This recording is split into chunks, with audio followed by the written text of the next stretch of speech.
Imagine this.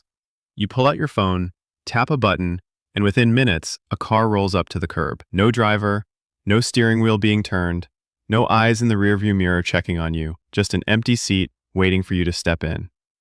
The doors close, and without a single word spoken, you're moving, smoothly, confidently, through city streets. This isn't a scene from Blade Runner, it's happening right now. The age of the driverless car is no longer some distant sci-fi fantasy, and in 2025, the battle for who owns that future is becoming one of the most brutal tech wars in the world. Right now, two titans are circling each other, Tesla and Waymo. One is the scrappy disruptor obsessed with speed and scale.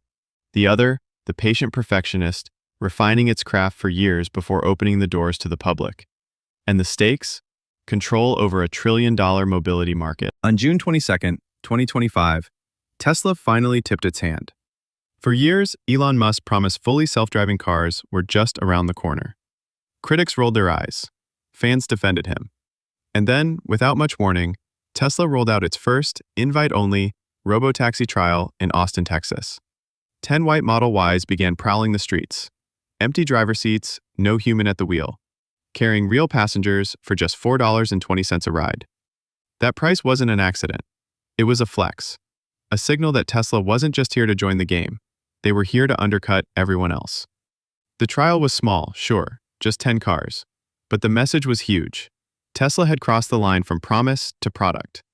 And behind the scenes, the company was already preparing for a scale-up so aggressive that rivals were, well, let's just say concerned is an understatement. But if Tesla's the new shark in the water, they're swimming into an ocean that's already got a big fish in it. Waymo, the quiet, methodical veteran of the self-driving race. Born out of Google's autonomous car project way back in 2009, Waymo has spent more than a decade perfecting its technology before ever thinking about blitzscaling. By mid-2025, Waymo had 100+ million autonomous miles driven, over 10 million paid driverless trips completed, operations in San Francisco, Los Angeles, Phoenix, Atlanta, and Austin, testing underway in New York, Philadelphia, Miami, and more. This isn't vaporware. Waymo's cars are out there, moving people every single day. And unlike Tesla, Waymo isn't chasing splashy headlines about next month. They're focused on safety, consistency, and building trust. If Tesla's debut in Austin was a bold announcement, Waymo's presence in multiple cities was a quiet reminder. We've been here, we know what we're doing, and we're not easily rattled. But technology alone doesn't win markets. Price does. And here's where things get interesting. For years, Waymo ran its service using Jaguar I-Pace EVs, each one costing around $150,000 to outfit with their full sensor suite. That's not exactly the recipe for cheap rides. So in 2025, they unveiled their Zeekr RT, a purpose-built robotaxi designed from the ground up for autonomous service. Fully loaded, it's estimated at about $75,000 per unit, half the cost of the Jaguar setup. Tesla, they're aiming even lower. Their upcoming Cybercab, teased for release within the next year or two, is projected to cost between $20,000 and $25,000 to produce. That's a fraction of Waymo's cost, even with the Zeekr RT in play. And if there's one thing Tesla knows, it's how to build at scale. If they can flood cities with cheap, efficient robotaxis, they could make it nearly impossible for higher-cost operators to compete on price. But price is just one side of the coin. The other, control over the entire stack. Tesla doesn't just make the car. They make everything. The vehicle, the battery, the AI, the software, the app you book it with, the charging network it uses. It's all theirs. That means fewer middlemen, fewer licensing fees, and a lot more room to slash prices while still making money. Waymo? They're the brain. They focus on the autonomous tech itself, but partner with other companies for the hardware and platforms. Uber takes a different approach altogether, focusing on demand aggregation and partnerships rather than owning the full pipeline. Tesla's vertical integration is a massive strategic weapon. They can change pricing overnight, update software instantly, and tweak hardware without waiting for a supplier's permission. That agility could be lethal in a market where speed and scale matter.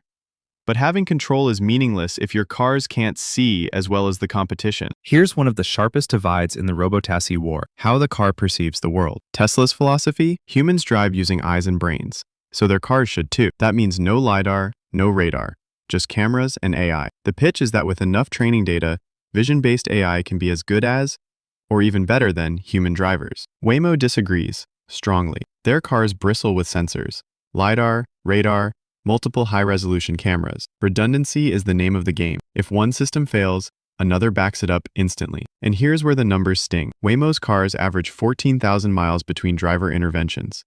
Tesla's? About 500 miles.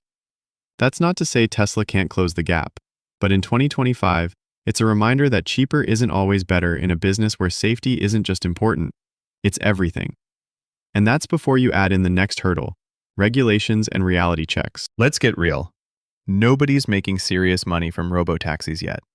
Not Tesla, not Waymo, not the emerging Chinese giants who are snapping at their heels. Margins are thin. Vehicles are expensive. Regulations are strict. In the US, there's even a federal cap of 2,500 autonomous vehicles per manufacturer per year, a number that could choke Tesla's scale ambitions if it doesn't change. And looming on the horizon, China's robotaxi companies, armed with government backing and a willingness to burn cash to gain market share. They've already proven they can build competent self-driving fleets, and they're hungry for global expansion. For all of Tesla's talk about scaling overnight, and all of Waymo's quiet confidence, the truth is this. Scaling driverless cars isn't just a technical problem. It's a political and logistical one, too. So, theory aside, how do these services feel when you actually get in? Tech YouTuber Marques Brownlee decided to find out. In Austin, he booked rides in both Tesla's trial service and Waymo's fully operational fleet. The verdict? Both worked. Tesla's car felt bold, assertive, sometimes a little too assertive. Waymo's ride was smooth, cautious, predictable. And when he had to choose a winner, Marques gave the edge to Waymo. Why? Comfort and confidence. Waymo's years of refinement shone through. Tesla's ride was exciting, but it still felt like something in progress. So who's really ahead? Waymo leads in safety data, polish, and operational footprint. Tesla threatens with price, vertical integration, and the potential for hyperscale. The fight isn't just about who can get there first.